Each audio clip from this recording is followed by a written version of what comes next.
Formal nang binuksan ngayong Martes ang 2024 Asia-Pacific Ministerial Conference on Disaster Risk Reduction sa pangunguna ni Pangulong Ferdinand Marcos Jr. Dinaluhan ito ng mahigit 6,000 delegado mula sa 79 na bansa. Hinimok naman ni Pangulong Marcos ang mga bansa sa rehiyon na paigtingin pa ang mga disaster prevention at response measures para mabawasan ang epekto ng mga kalamidad sa rehiyon. May balitang A to Z si Naomi Almohano. Ligtas, inklusibo at epektibong pagtugon sa mga sakuna.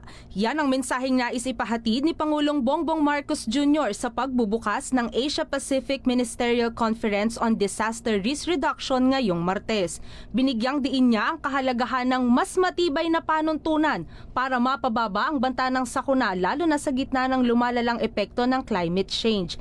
Tinatamaan ng mahigit 20 bagyo ang Pilipinas na may naitatalang halos 500 lindol na may average na magnitude 4 kada taon. This endeavor aims to fill critical gaps in international disaster response laws, uphold the rights and dignity of affected persons, establish clearer obligations, and enhance humanitarian coordination.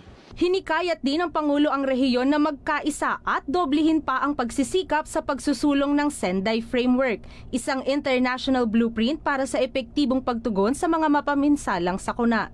The Asia-Pacific is not only prepared to overcome the trials of tomorrow, we are also ready to lead in disaster risk reduction and climate action.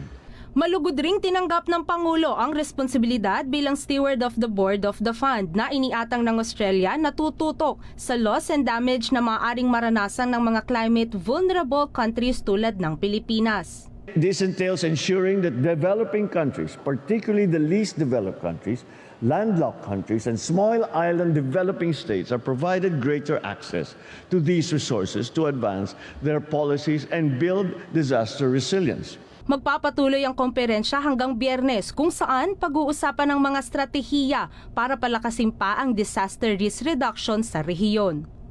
Para sa Balitang A to Z, Naomi Almohano.